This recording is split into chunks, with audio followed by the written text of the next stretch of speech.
Hey guys, welcome back to the channel. It's Quinn here. We're back. It's race day. We are here for round 3 of the CalSpeed Sprint Series. Today we're running on the Sportivo layout, which is actually the best layout that I ran last year. I was 16th in the A last year. Right now we're 8th in the championship though, so hopefully we can do some good work. I just finished the clinic, and honestly the clinic did not go so great. I'm a little bit worried about my pace. I think we got into the 2s in one session, but we're definitely going to need to be running in the 2s if we're going to see the A. So hopefully we can qualify decently. First qualifying group is heading out right now. Then we've got the heats. All right, guys, let's go check this heat out. Here we are on the grid. We are slotted in 15th position, so we have quite a bit of work to do. You can see that green flag flies. We're going to drive right around the 33 driven by Ken Hackman here. We're going to put it up next to him, and he opens it up a little bit for turn 1. Coming into turn 1, we're actually touching Brett Lipinski in the 52 there. We're going to try to hold it around the outside. Typically, the outside is the advantageous line for turns 2 and 3 because it sets you up really nicely for this turn 4 here, but not today. Turns out we're actually going to be pushed out there by the 39, driven by Adrian Comstock. We've raced him quite a few times before. And here we come into Sportivo for the first time. Oh, a little bit of contact there. You can see the 45 coming through. The 45 is Trevor Boland. We're going to be chasing him quite a bit today as well. Now we're going to slot back in, and we're going to move ahead, skip to the beginning of lap 2. We're going to come back up to that 45. And we can see Devins Baker there in the 56 as well. A lot of chaos on track. We can see a lot of people moving side to side. And then comes the 51 with Craig Robertson at the wheel. He actually makes it through here. So that 51 cart, in my opinion, is the best cart in CalSpeed. I think it's got the healthiest motor of any cart there. So if you've got that cart, you've got what you need to win the race. We can see they're 3 wide and 2 deep. So that's like, what is that, 3 by 3 equals 9 somehow? Anyway, we're going to slot right up inside here. We can see that we're right up against that 51 again with Craig Robertson driving, and we're going to just barely miss out there and slot in ahead of the 59. We're going to have to turn our camera back around forwards here because we've got a lot of positions to make up. We started this race in 15th, and we are falling back. We're at 16th now, so we've got some work to do to even hold on to our original position.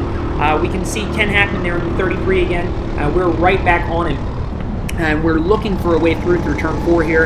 And Trevor Boland on the left in the 45. You can see this group is still quite tight together all the way up on lap 6. There's not a whole lot of clear path for me there, so I'm just going to try to bet on one of these horses here. We're going to slot in behind the 45, and that actually was the right move here.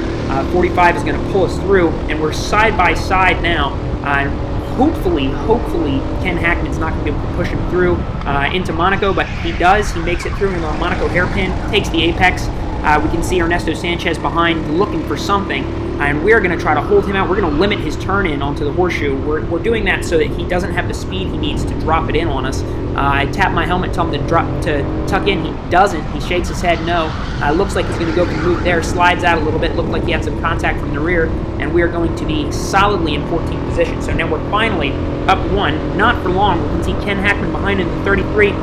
Sticks his cart right up my inside into turn 1. We're going to have to slot in right behind him. We're back into 15th. This seems like our favorite position, at least for the heat. And we are tucking in right behind him. We've got to see if we can use his draft to pull up here. We can see that Miles Silva's just ahead there in the 25. So hopefully we're going to be able to tuck into this draft here. We're not quite on them. We've got a little less than a second gap, and we reeled them right in through Sportivo. As you can see, we take Sportivo, hook it up really nice. We can see Miles Silva on the left side there, and we're going to try to stay behind Ken Hackman because he's got the inside here. So I'm going to see if I can follow him through the inside. No, Adrian Comstock sticks it up my inside and totally takes that move away. He couldn't hold on to it for himself, and he's going to drop back. And it means that we're not going to have what we need. We're right on Miles Silva's bumper. It's lap 7 of 8. We've got Ken Hackman right on the right side. I'm trying to think about whether or not I'm going to be able to make it, but it looks like Ken Hackman's already got somebody on his rear. I try to stick my nose out to get around Miles Silva, and I can't do it. He's got the run out of the Long Beach hairpin. So now we're losing positions, falling way back as we start lap 8. We're really going to need to pull off something pretty sketchy here to get it. I can see we've got a lot of people. Everybody's out of position, and we're going to go for it. I'm going to go give Miles Silva a little pump. I'm going to drop back, and I'm going to try to take this really, really nice. Focus on the exit here, maximize our exit speed. We're going to get around Adrian Comstock through here. We're side by side as we're about to go into the Sportivo complex, but he can't hold on to it. I try to open it up enough so that he is not going to want to be on the outside there. We're going to go a little bit too deep there, going over that blue line.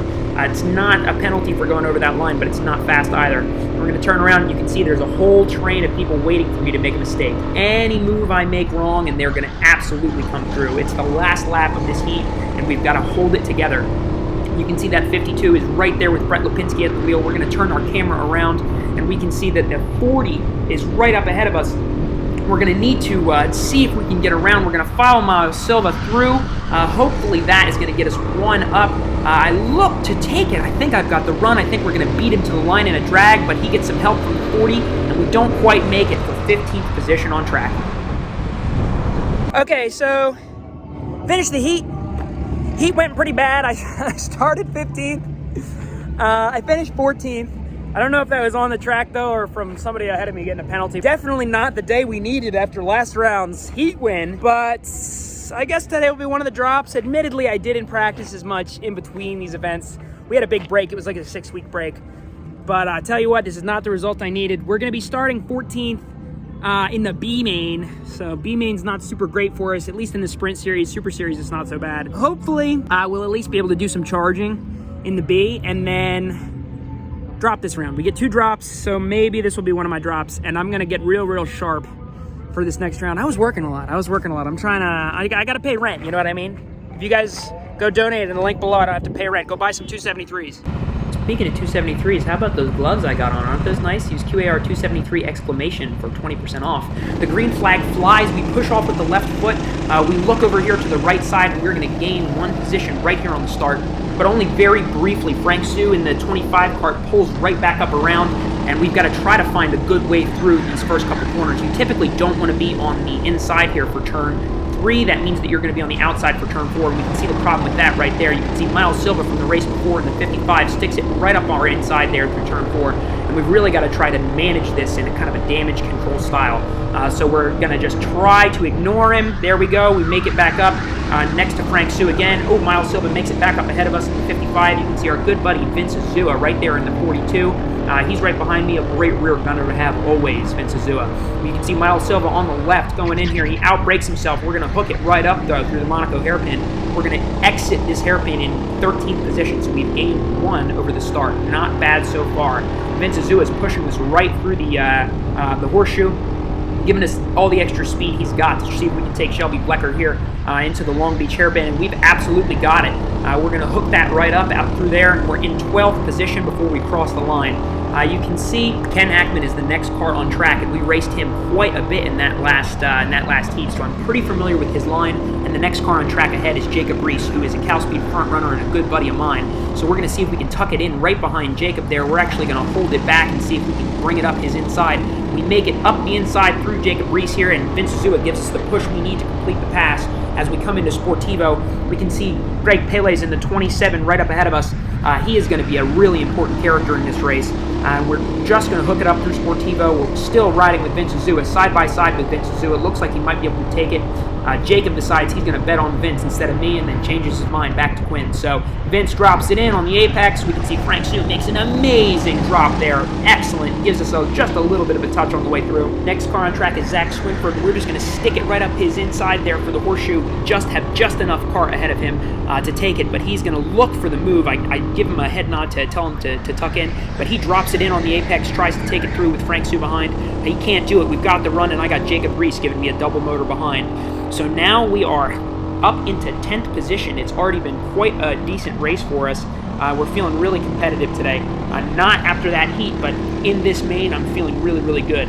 We got Trevor Volan right up ahead. We raced Trevor Volan quite a bit. We're going to use Trevor Volan to sneak up through the inside of our buddy Vince. We got Frank Sue pushing on us behind. Coming into Sportivo, we're going side by side with Vince. I'm trying to limit him over to the left as much as I can so that he's going to want to drop out, but he doesn't. He holds on to the position. I give it to him. Jacob Reese pulls up ahead. We can see a little side banging with the 20 there, and I'm going to look to go up the inside of Wrigley Corrales in the 20 here, and we've got it. Vince Azua is right on our left side, so hopefully we can drop in. Oh, we can't. We don't have the late brakes that we need. Frank Zook scoots through, comes up to the outside for the horseshoe.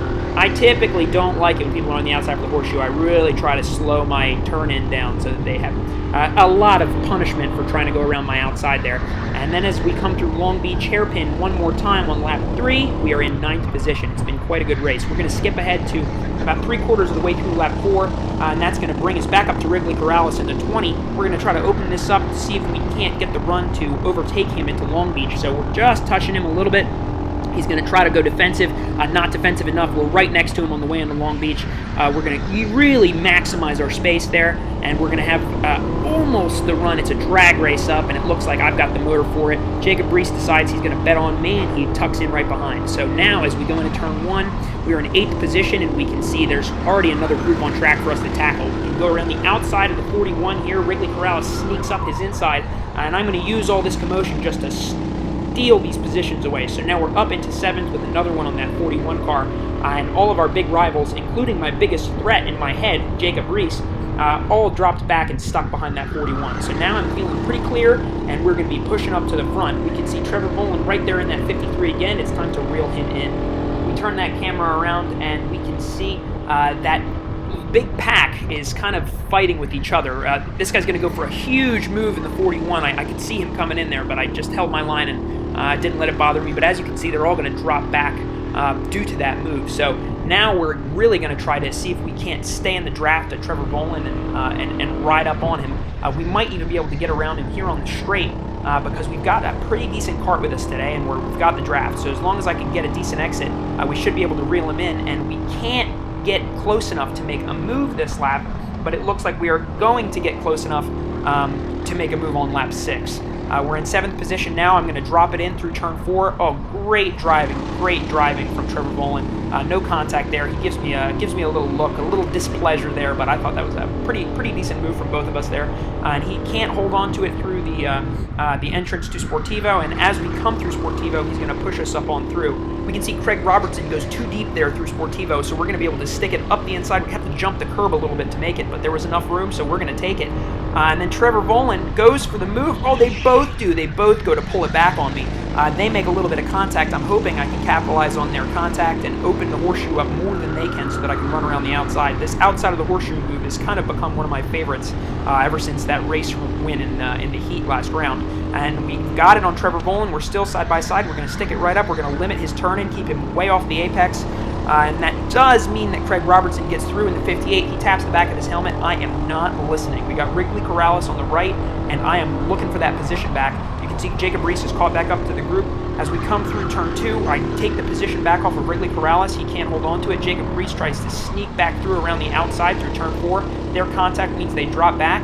And we have nothing but Craig Robertson ahead of us on track.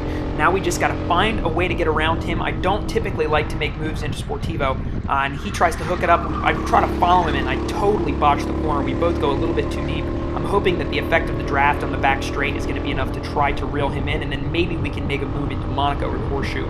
So as we come up, we're going to try to maximize this corner here, really hook this up nice, and we did. We caught right up to him on the brakes there, it looked like. We're right on the 58. We're going to try to take a nice clean line through the horseshoe, stay in his draft until the very last minute when we definitely have the pace, and then we're going to stick our nose out. We're going to do a little bit of a drop-in on him here, and we're going to take it. He tries to do the switcheroo on us, but he does not hook it up the same way that we do, and we're going to drive right away from him as we start lap 8. We're going to be crossing the line in 5th position. There is a huge gap to Greg Pelez in 4th position, so we're going to have to put some crazy laps in, and as you can see by lap 9 of 10 we have reeled Greg Pelez in, and we have created a tremendous gap behind. So now this is the last lap, and it is our last chance to get the move done. We're looking for 4th, which is the best we've got on the cards today, and we have got the pace on him. We have been catching him in about 2 seconds a lap, so I'm really confident I'm going to be able to get around him, but can I get around him and hold it in time to finish the race? As you can see, by the time we get to Sportivo, I'm right on his bumper, probably a hundredth of a second behind, and we lose it a little bit here on the back straight, but I've really got the motor for it. He's driving incredibly defensively. He knows it's the last lap. I decided to try to go around his outside here through Monaco.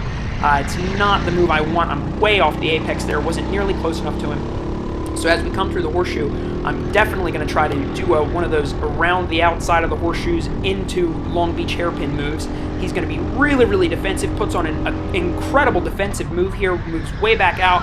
I'm way off the apex, terrible corner for me, and he makes it. He gets the run through, gives me a little taunt there, and a slow, triumphant fist pump as he takes 4th and I take 5th in the final. Subscribe if you made it to the end, and come check out my live stream Wednesdays at 6 o'clock.